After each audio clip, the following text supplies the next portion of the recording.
Exam का pressure? मैं हूं ना। अभी सब्सक्राइब करो हमारे new channel the Gaurav Jain clips. Types of plan. Plan कितने तरीके के होते हैं? देखो, प्लान बेसिकली अगर मोटा मोटा बात करें तो दो तरीके के होते हैं। एक होता है सिंगल यूज प्लान, जैसे एक ही बार लगने वाला, जैसे 12वीं में 95% लाने, ये एक सिंगल यूज प्लान है। 10 बार नहीं लाने, एक ही बार लाने हैं आपको।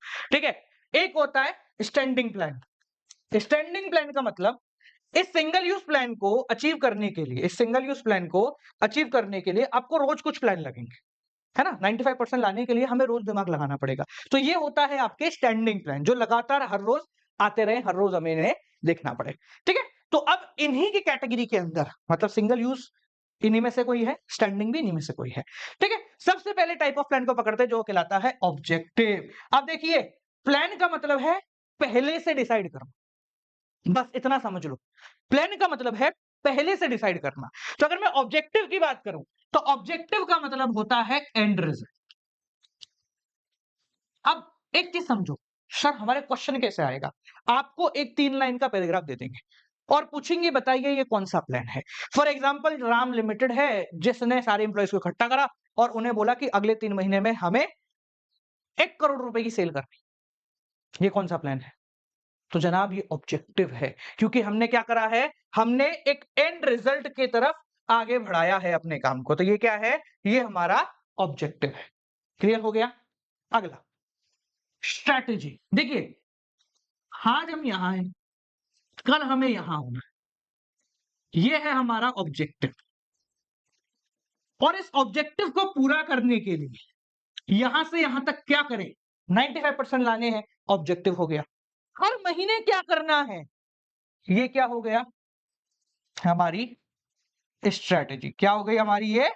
स्ट्रैटेजी। यानी एक कॉम्प्रिहेंसिव प्लान, जुड़ता हुआ plan to achieve the objective. यानी उस ऑब्जेक्टिव को पूरा करने के लिए एक पर्टिकुलर कोर्स ऑफ एक्शन कैसे चलना है, ये कहलाती है आपकी स्ट्रैटेजी। ठीक है, ये तो बड़ी सिंपल है।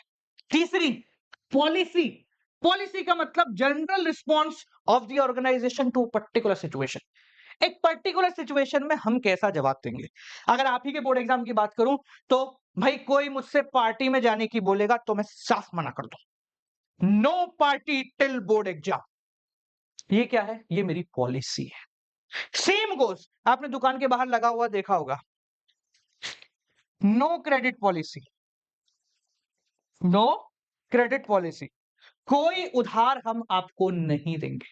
ये क्या है? ये उनकी पॉलिसी है कि हम लोग किसी भी तरीके के उधार पे काम नहीं करते हैं। ठीक है। मैंने कुछ दुकानों के बाहर लगा हुआ देखा है, आज नगद कल उधार, कि भैया आज नगद पे बात कर लो, उधार पे हम कल बात करेंगे, आज हम उधार पे बात नहीं करेंगे। और कुछ बेहतरीन दुकानदार है हमारे यहाँ पर, मैंने एक दुकान के बाहर लगा हुआ देखा, उधार एक जादू है, हम आपको देंगे, आप गायब हो जाएंगे।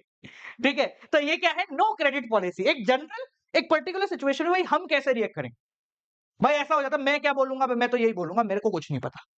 तो ये है आपकी पॉलिसी। समझ में आ गया? नेक्स्ट आते हैं रूल्स। अब रूल्स तो आपको सबको पता है, कानून क्या करना है, क्या नहीं करना है, क्या करना है, क्या नहीं करना है। कोई भी दिन पढ़ाई स्किप नहीं करनी है। ये क्या है? ये कानून है। ठीक है ना? क्लियर हो गया? तो ऑर्गेनाइजेशन क्या करेगी और क्या नहीं करेगी। जैसे होता है ना कि भाई कुछ भी हो जाए, कुछ भी हो जाए, हम किसी प्रकार के अल्कोहलिक प्रोडक्ट को प्रमोट नहीं करेंगे। कि हमने रूल बना दिया भाई, ऑर्गेनाइजेशन के अंदर जितने भी लोग हैं, कोई भी दारू नहीं पिएगा, कोई भी अल्कोहल कंजम्पशन नहीं करेगा। क्या हो गया ये हमारे ऑर्गेनाइजेशन का एक रूल हो गया। ठीक है।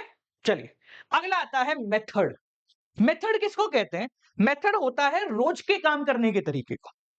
भाई आप जब पढ़ने बैठोगे तो कैसे पढ़ने बैठोगे? भैया पहले फ्रेश होके, नहा धो के, तैयार होके टेबल चेयर पे बैठूंगा, फिर पढ़ाई करूंगा। ये है आपका मेथड। मेथड का मतलब systematic way of doing routine and repeated task. एक फैक्ट्री की बात कर लो, भैया रोज सुबह आना है, इतने बजे तक आना है, आपको अटेंडेंस लगानी है, और फैक्ट्री के अंदर आना है, फिर कपड़े बदलने हैं, फैक्ट्री कपड़े पहनना, फिर काम शुरू करना है। ये आपका एक मेथड है, रूटीन डेली टास्क को कैसे करना है। नेक्स्ट आता है प्रोसीजर। इसको ऐसे समझ लो, exact manner in which an activity has to be accomplished. एक फिक्स तरीका जिस तरीके से किसी भी काम को करना है। जैसे आपको अगर कोई कंप्लेन दर्ज करानी है, फैक्ट्री के अंदर, तो क्या प्रोसेस है? तो एक फिक्स स्टेप होंगे, पहले आप एक लेटर लिखिए, लेटर पे इसका नाम होना चाहिए, ये प्रॉब्लम होनी चाहिए, उसको आप इसको देंगे, वो व्यक्ति दूसरे को देगा, फिर आपकी कंप्लेंट वहाँ सुनेंगे। जब टॉप लेवल के पास वो बात पहुँच जाएगी, तो वो इस तरीके से काम करेगा। तो ये क्या एक प्रोसीजर हो गया, जैसे आपको किसी स्कूल में एडमिशन लेना है, तो उनका एक प्रॉपर प्रोसीजर होता है, पहले आप फॉर्म भरिए, उनमें सिलेक्शन होगा, फिर फीस जमा होगी, फिर टेस्ट होगा, ये बहुत सारे अलग-अलग स्टेप होते हैं। तो ये क्या है? एक फिक्स प्रोसीजर है of doing a particular task, ठीक है? नेक्स्ट आता है प्रोग्राम। प्रोग्राम का मतलब भैया सब चीजें, गोल, पॉलिसी, प्रोसीजर, रूल, इन सबको मिलाकर बनता है programme. So what is a programme? Everything, everything is a programme. Goal है हमारा, ठीक है, गोल के हिसाब से मैंने पॉलिसी भी बना रखी है, एक प्रोसीजर भी है, कुछ कानून भी है, मैं कुछ चीजों को मना भी करता हूं, ये सब मिला के मेरा ये पूरा प्रोग्राम होता है। तेरा सिस्टम चल रहा है बढ़िया सा, तुझे 95 की तैयारी कर रहा है, हमारा ये जो तैयारी है ना 95 कर रहा है, इसमें जो जो तू कर रहा है, जो जो नहीं कर रहा है, हो गया तेरा प्रोग्राम, ठीक है। Last one, budget. अब भैया कॉमर्स वाले होके हम अगर बजट को ना पहचाने, तो काहे हम कॉमर्स वाले हैं? बजट का मतलब फाइनेंशियल मैटर से रिलेट करता है, expected result in expression of numerical term. Number के फॉर्मेट में जब भी बात आ जाती है कि भैया हमें कॉस्ट को 10% तक रखना है, ठीक है। फॉर एग्जांपल मान लीजिए कि भाई प्लानिंग करने के लिए 1 लाख रुपए है हमारे पास, ठीक है, मार्केटिंग करने के लिए 5 लाख है हमारे पास, ये क्या है? ये आपका बजट है, जिस बजट को देखते हुए आप काम करोगे। समझ में आ गया? तो ये बालकों आपका हो गया पूरा प्लानिंग चैप्टर।